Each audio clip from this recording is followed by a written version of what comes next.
Em continuidade, teremos a mesa 1, que debaterá o tema Inclusão e Equidade.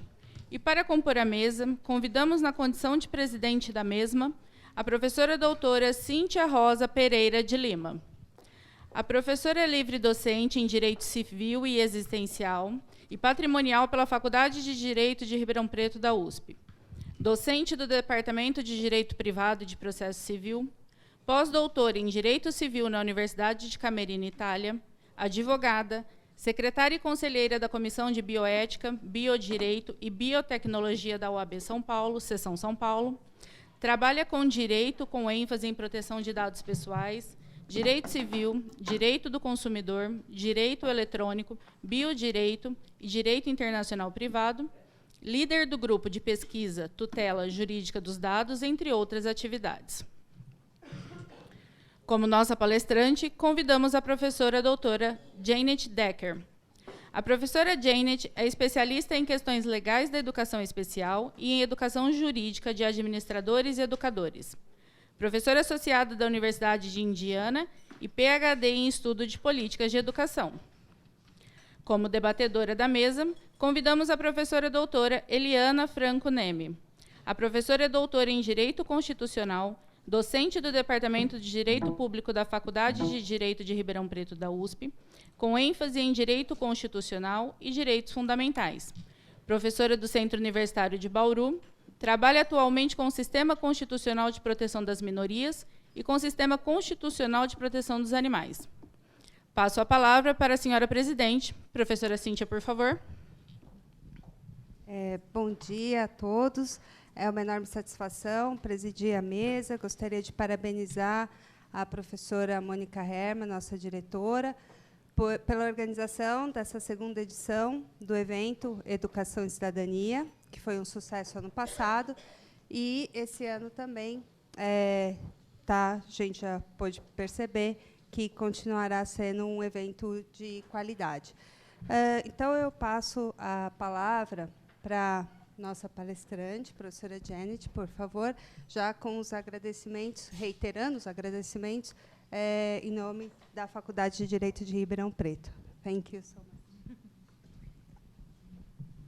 Hello, good day. I guess I need a little bit of help with translation. Am I to introduce myself now or to present?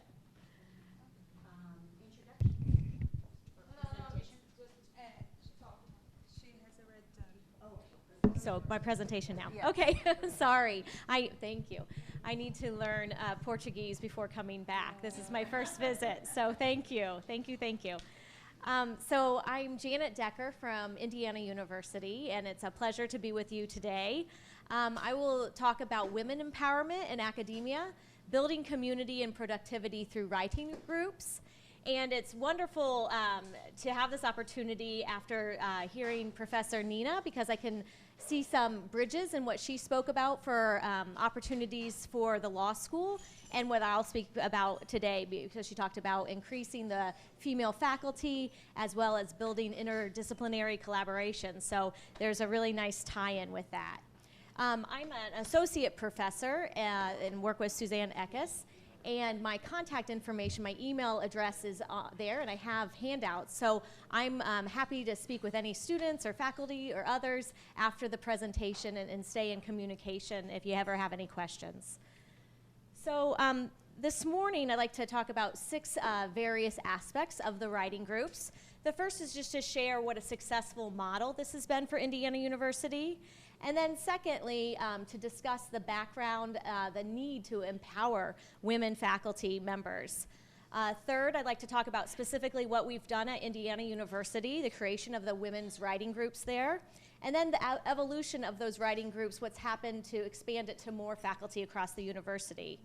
Finally, I'd like to discuss strategies for replication, some keys for success, and maybe at the end of all of our presentations we have time for questions, but if not, perhaps an informal time we can discuss this as well. Throughout the presentation, there's some different references. I could discuss this for many hours. So if you have any interest in learning more about writing groups or about the issues with women faculty members, there's references, and you can have an electronic version of this if you'd like the hyperlinks for those things. So first with Indiana University's model. The writing groups for women started in 2013, and initially it was just a very small thing. So it was just 17 faculty members, and as you can see from this graph, it quickly tripled and quadrupled, and for this semester, we're going into our fall semester, there will be 290 faculty members involved in these writing groups across the campus of Indiana University in Bloomington, Indiana. So part of the reason why it's been so successful is that the participants are highly satisfied with what aspects, what benefits they've gotten from the writing groups. The main idea is that they've increased their research productivity and their writing productivity. But a huge part of it is this wide system of support and networking across the university and having greater access to resources as well. We have a very large campus. It's spread out across many, many disciplines. And so they have greater resources and information sharing across the university. But then a very important aspect for me, I started the writing groups when I was in my first year of Indiana University. I'd been a professor somewhere else, but I needed to earn tenure at Indiana University or else I didn't have a job. So I would have had to leave my home. I wouldn't have had a position. It would have been really a very high stakes thing to not earn tenure at Indiana University. So having this network of support and having these keys to success was extremely important for my psychological well-being. I felt less stress, less anxiety, and that is, with satisfaction then with your faculty members being happier, it's more likely they're going to be able to concentrate on their research and writing and also want to stay at the university. So the other big aspect of the writing groups has been how much the faculty members' research and writing has increased in productivity. So this is just from last year, 1/5, about 20% of our participants, what they commented that the writing groups helped them produce. So many, many peer-reviewed articles, books, book manuscripts, grant applications, presentations were completed. And also, as I mentioned, it's a very diverse group, so we have faculty from all over the university and all different ranks. So it's many disciplines and many different schools, so the School of Law, with the School of Business, with the School of Education, where Suzanne and I come from, and the ranks someone that's brand new to the university, like an assistant professor, versus someone who's been there for 30 years, like a full professor. The primary goals of the writing groups are to support one another, to build community, and also to hold one another accountable. And so the writing groups were founded on the principles, and this comes from many years of research, where if you have continuous research and writing, daily writing practice, not only produces better quality of work, and also minimizes stress, which I talked about. And then also this idea of doing it in a group setting adds to accountability and helps people be motivated to do what's most important in their careers. But first, let's just go to the need to empower women in the academic setting. So whether it's in the United States or in Brazil, many, many studies across the entire world have documented that women leave academia, that this is a problem that universities are facing. And so some of the problems that women face are caregiving responsibilities and dilemmas regarding caregiving, whether it's children or ill parents or partners. Also having large service loads. So at Indiana University, where we're a research-intensive university, what we're most highly evaluated on is our research productivity. But we have many other responsibilities with teaching and service, and sometimes the time and attention devoted to those supersedes the time we can spend on research. And then discrimination and bias, whether it's implicit or explicit, the research documents that women are promoted less often than their male counterparts, have lower salary and other inequities.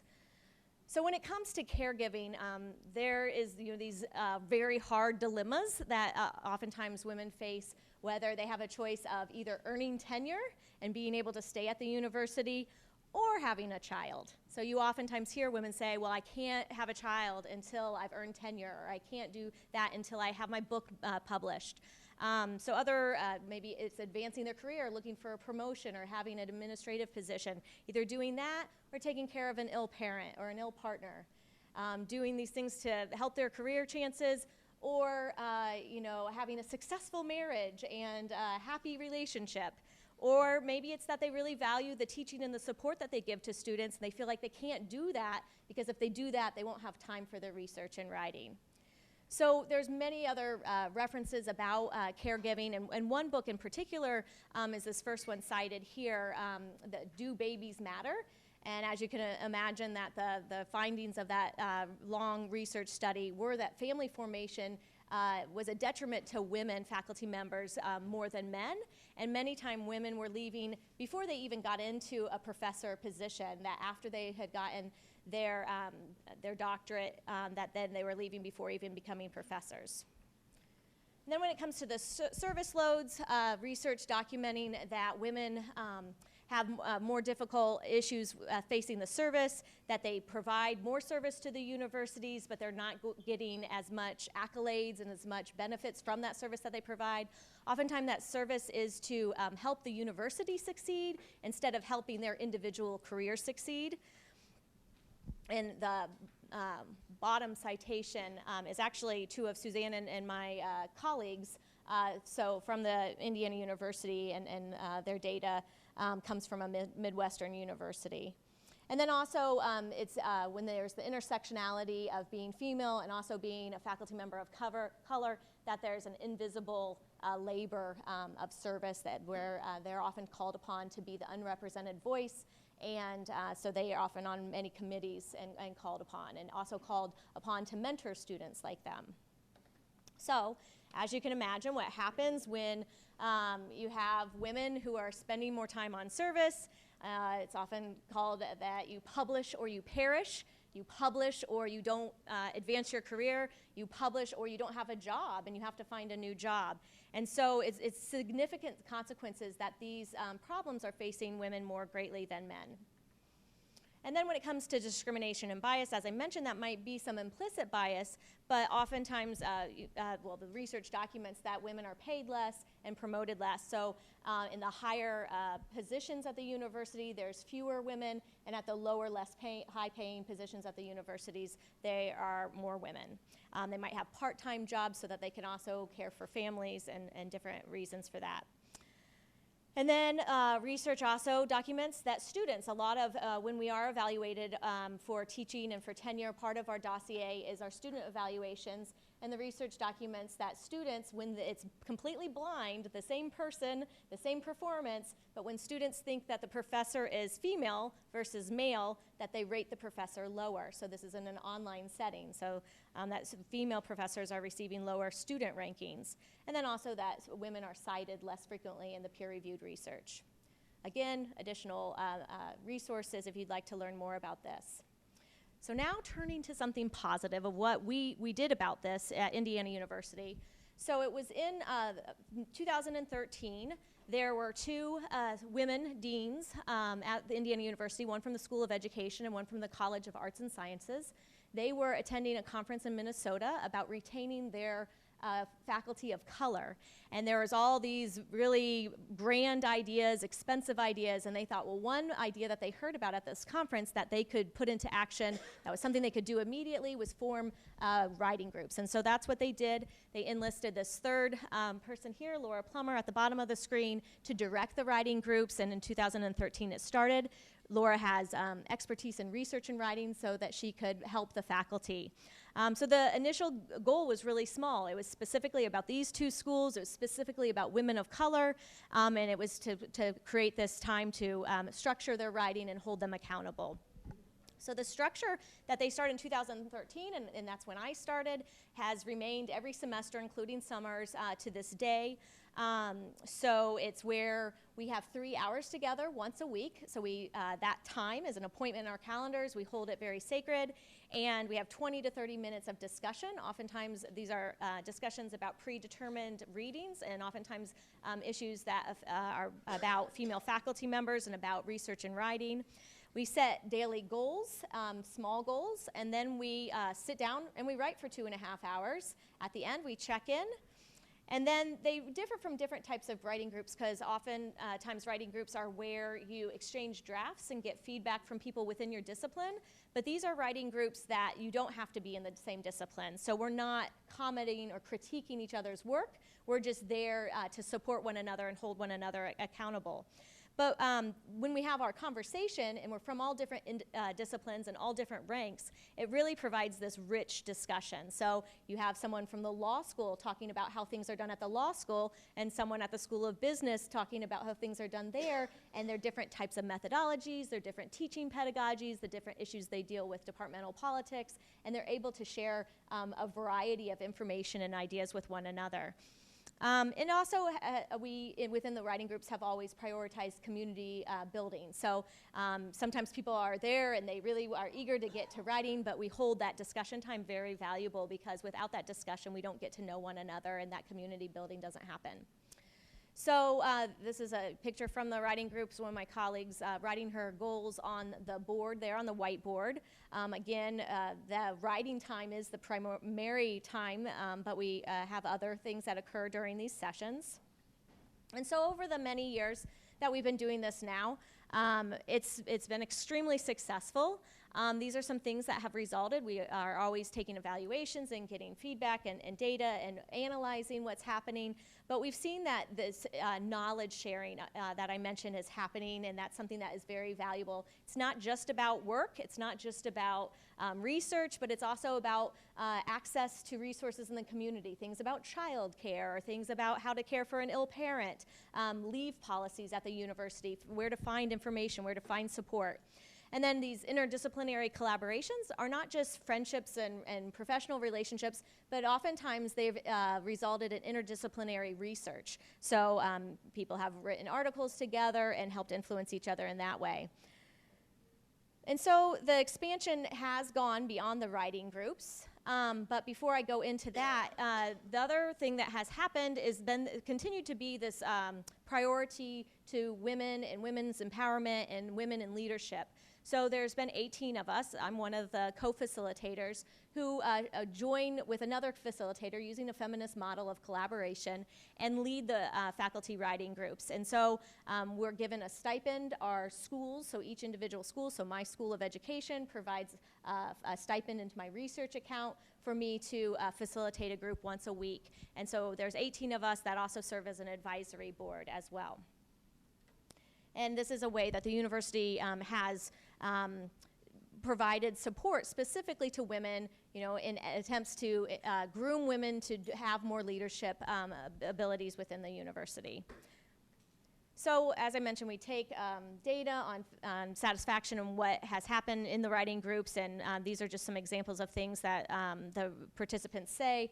But some of the more interesting themes have come out that the groups have really helped them protect their writing time, that they're not being called away to you know, go to meetings or meet with students or other things, that they have this protected time, and that helps. They've been able to go to projects that they might have abandoned, that might have been rejected in journals, but the formulation of the groups has helped them feel confident to submit new work and be successful with that. And then this sense of belonging within the Indiana University community has been very big. So some individual comments, just to share a few. Someone said, some of my best friends in Bloomington had come from the women's writing groups, including the godmother of my child. Someone else said, I love walking around campus and town and realizing that I know so many people. I feel less anxious about the path to tenure and promotion. I appreciate learning from the different disciplines, how to approach the writing task. And then this one about equity. With all the talk, you know, we talk a lot at the university and specifically in the School of Education about inclusion and equity, that the writing groups are actually one program that increases inclusion and equity, and every institution should follow this model. So there's been a lot of really positive feelings from the participants. With that, it evolved to faculty writing groups, so no longer women writing groups.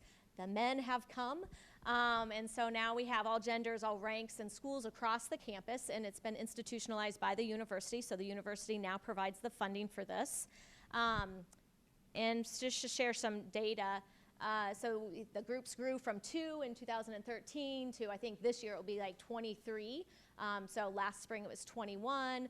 290 participants this coming fall. But you notice when you see the women to men ratio, the men were only included in spring of 2016, but still the women and a lot of times the assistant professor, female assistant professors are the faculty members fitting that demographic who are participating the most. And there's just more data to just give you an idea of the different ranks that have happened. And there's our full professors that participate at an increasing rank, and just that there's more diverse faculty. And so this also just shows you the diversity, that how many co-facilitators have been included. You know, it started at 2 and now it's at 18. The departments started at 13 departments, now it's 81. And different schools across the university, it was 2 schools and now it's 16. And also there's been new programming based on feedback and based on now that we have the university support and funding.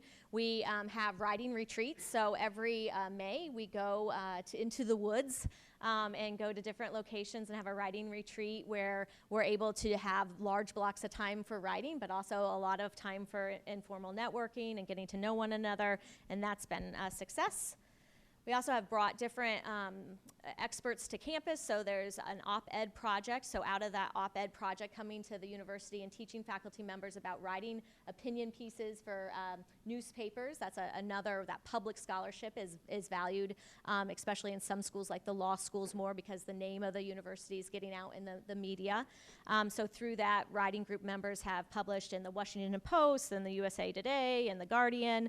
Also through the writing groups, when we present our dossiers, the writing group director provides consultation about our personal statements that are a big part of that. There's also peer review groups where we do exchange drafts and provide feedback.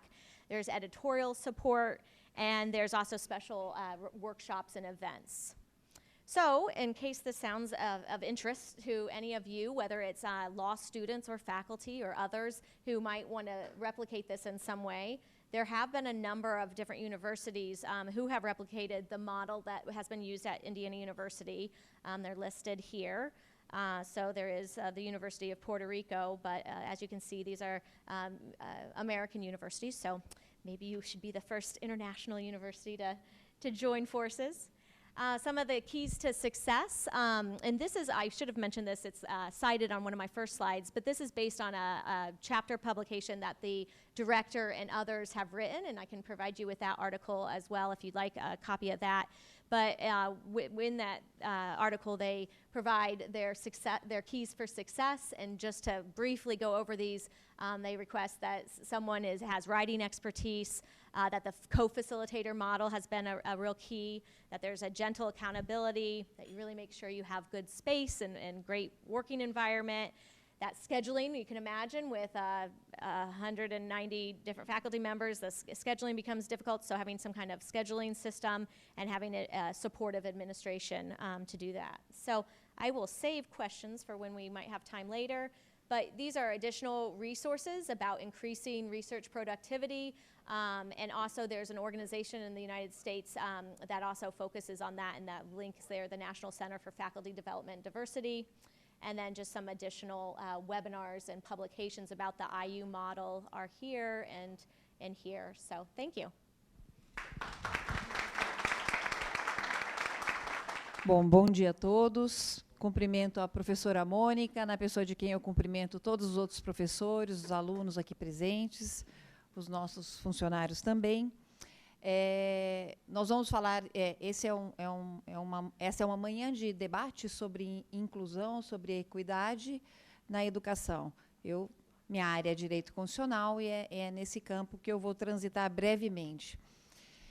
A Constituição de 88, ela mudou o nosso parâmetro, né, enquanto Estado, e já desde o princípio já deixou bastante clara a preocupação do Estado brasileiro com a redução das desigualdades. Quer dizer, nós falamos que o fundamento da República é uma vida decente, é uma vida digna, que, obviamente, ela tem, no seu contexto, a possibilidade da máxima expressão do ser humano. Ela traz como finalidade, como objetivo da República, a redução das desigualdades, e também nas suas relações internacionais esse mesmo propósito. Tudo isso até o artigo 4º da Constituição. E no 5º, a primeira coisa que ela fala, olha, nós somos todos iguais, precisamos nos organizar nesse sentido. Então, esse comando, que já tem 30 anos, ele vem sendo aplicado de uma forma bastante eficiente no campo da educação, tendo em vista o que já aconteceu anteriormente, né, as pessoas que estão na educação superior, elas podem constatar com facilidade que a capacidade que o Estado teve de inserir minorias aumentou muito a partir desses movimentos de 88. Mas isso não é suficiente, tá? Porque essa mesma Constituição, ela não consegue encampar uma das minorias, um dos grupos talvez mais vulneráveis que nós temos na sociedade, que é das pessoas com deficiência. Quer dizer, o texto de 88 foi o primeiro texto que trouxe a proteção da pessoa com deficiência e um sistema de cotas para a pessoa com deficiência na inserção da administração pública e um projeto de incorporação desses valores que deveria vir sendo implementado, até porque, tanto no campo da competência material como na competência legislativa, o Constituinte cuidou de distribuir isso entre todos os entes da federação.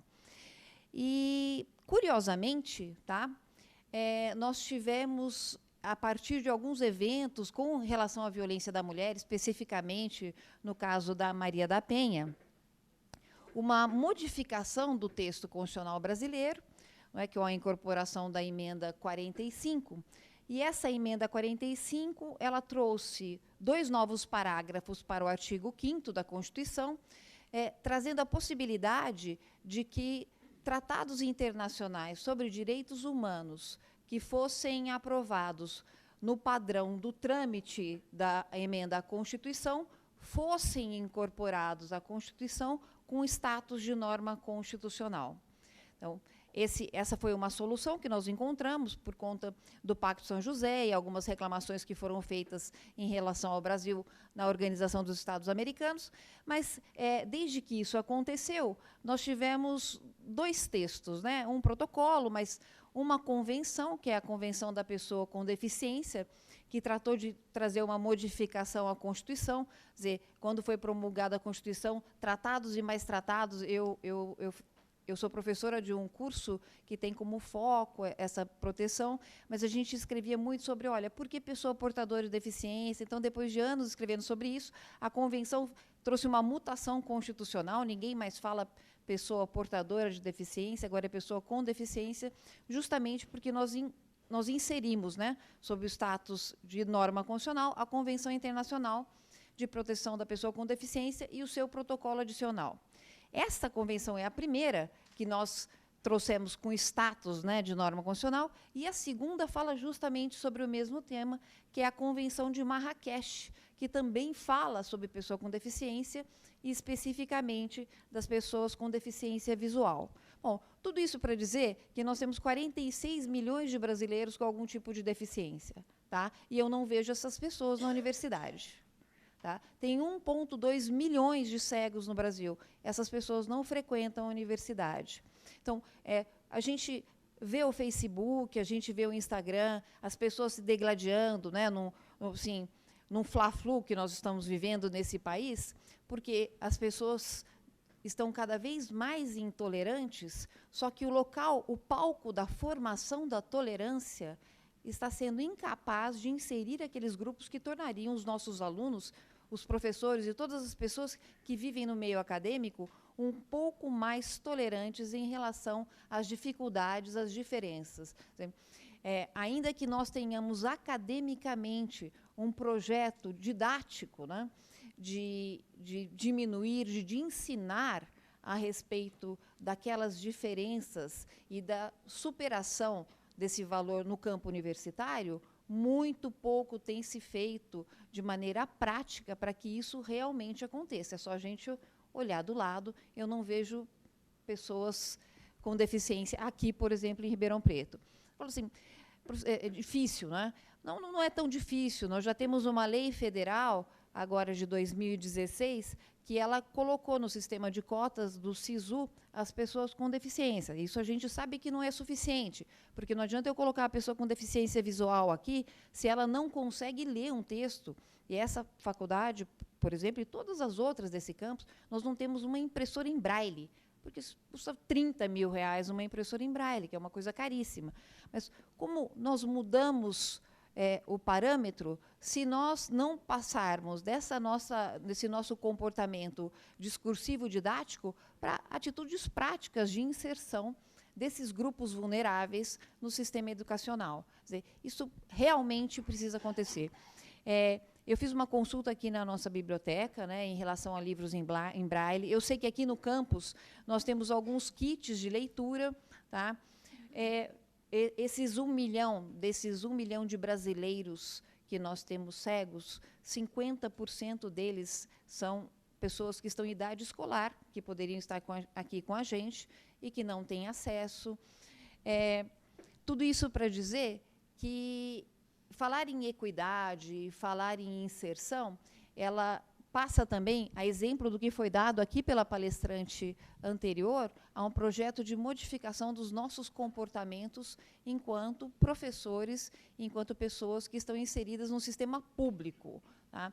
Nós podemos e devemos, né, pedir que o Estado de São Paulo, nós somos a última das universidades a entrar no sistema de cotas, né, mas que o Estado de São Paulo tome, em alguma medida, providências no sentido de que, nos processos seletivos dos próximos vestibulares, esta parcela da população venha a ser contemplada de alguma maneira. Isso já acontece nas universidades federais, e eu acredito que a Universidade de São Paulo vai ter muito a ganhar e com as diferenças que são oferecidas por esse tipo de convivência. Bem, só isso. Muito obrigada.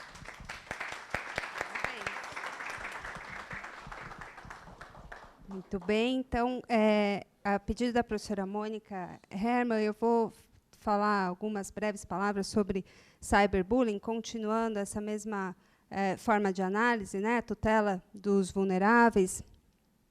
Então, especificamente relacionado à minha linha de pesquisa, direito à internet, no Brasil, foi instituído um programa de combate à disseminação sistemática, à intimidação sistemática por meio de bullying, pela Lei 13.185, de 6 de novembro de 2015. Essa lei estabelece, no artigo 4º, alguns objetivos desse programa de combate ao bullying, e a lei mesma traz um conceito de cyberbullying no parágrafo único do artigo 2º. Então, que logo mais eu vou especificar, mas assim, os objetivos eles são muito claros no sentido de combate e prevenção. Então, as instituições de ensino e o poder público têm a responsabilidade de engendrar cooperação, acordos de cooperação, para evitar essa prática, prevenção, e não somente punir. Então, o próprio artigo 4º ele fala, sempre que possível, não punir, mas sim adotar medidas alternativas para alterar esse comportamento, muitas vezes hostil. Então, como a professora Eliana acabou de mencionar, que às vezes falta, né, geralmente falta tolerância, né? Então, a prática de bullying, essa intimidação sistemática, é um dos exemplos dessa falta de tolerância em vários meios sociais. E de 2015 para hoje, será que essa lei mudou alguma coisa? Será que trouxe algum benefício concreto quanto ao combate de bullying e cyberbullying? Então, infelizmente, eu tenho que aqui anunciar um diagnóstico muito triste, em que o Brasil ocupa o 2º lugar num ranking mundial de prática de cyberbullying. Então, esse Instituto Ipsos, ele fez esse diagnóstico, e foi uma pesquisa do ano passado. Então, de março a abril, foram entrevistadas mais ou menos 21 mil pessoas, e essas pessoas, então, dessas 21 mil pessoas, 29% já foram vítimas de bullying, cyberbullying. e o Brasil perde para a Índia, que está com 37%, em seguida os Estados Unidos, que tem aqui nesse ranking 27%. Então, o Brasil muito próximo do percentual norte-americano no que diz respeito a essas práticas. E o problema dessas práticas é o que a gente consegue verificar claramente na sociedade, uma dificuldade no aprendizado. Então, a gente viu a professora Nina, inicialmente colocou que um dos fatores para boa avaliação de qualquer instituição de ensino é a qualidade da vida no campus. E o cyberbullying, o bullying, afeta diretamente essa qualidade. E o cyberbullying, então, ele é essa prática de intimidação sistemática, mas utilizando, nos termos da lei, qualquer forma de comunicação viabilizada pela internet. Então, é um conceito exemplificativo, caso a caso, desde que utilizada qualquer ferramenta de comunicação viabilizada pela World Wide Web, como WhatsApp, Facebook, e é possível caracterizar como cyberbullying. O porquê que eu estou falando muito em cyberbullying? Porque o impacto, a meu ver, é muito maior em razão da extensão do dano, que vai muito além dos limites da instituição de ensino, dos limites da convivência daquela criança ou adolescente. Porque, com esses grupos de WhatsApp e o acesso facilitado das crianças e adolescentes a smartphones, tablets, então, esse contato com essa prática, ele permanece, vai além daquele horário escolar. Além do problema de perenização dessa informação, porque, uma vez um determinado conteúdo, memes, que é inserido numa determinada rede social, num grupo de WhatsApp, dificilmente você consegue recuperar e, efetivamente, retornar ao status quo. Então, daí a importância da lei quando ela destaca medidas preventivas. E uma falsa sensação de impunidade pelo anonimato, que, no caso, não tem na internet esse anonimato, porque, pelos logs de acesso que o Marco Civil da Internet aqui no Brasil admite e obriga que os provedores de conteúdo armazenem esses logs de acesso, é possível investigar o causador, ou o agressor. Mas, como eu disse, a lei ela não enfatiza na punição, ela enfatiza, sim, em medidas preventivas. Então, nesse sentido, para concluir aqui a minha intervenção, essas medidas preventivas, a gente vê que, em 4 anos após a lei que instituiu esse programa, foi feito muito pouco, porque o ranking aumentou, ao invés de diminuir. Então, as práticas de bullying e cyberbullying aumentaram, ao invés de diminuir. Isso demonstra para a gente que há um problema em cumprir essas políticas que foram deixadas a cargo das instituições de ensino em cooperação com o poder público. E, por isso, eu acho que, como estávamos conversando, a professora Suzane com a professora Janet, antes aqui do painel, nos Estados Unidos já tiveram algumas ações de responsabilidade civil dessas instituições de ensino, pelo abalo moral, pelo dano que essas crianças e adolescentes venham a sofrer. E me parece que essa seria uma medida eficiente para que, nessa lógica do lucro, as instituições de ensino percebessem que realmente vale a pena investir em políticas preventivas e de combate ao bullying, cyberbullying, porque, senão, a conta pode chegar, e a conta pode ser cara. Então, essa é a minha intervenção, e eu não sei, eu tinha preparado um abstract in English, mas eu acho que não é preciso, porque ela já traduziu, e pelo adiantado da hora, então eu vou encerrar aqui com os meus agradecimentos, depois colocando à disposição, se houver tempo, para os debates. Obrigada.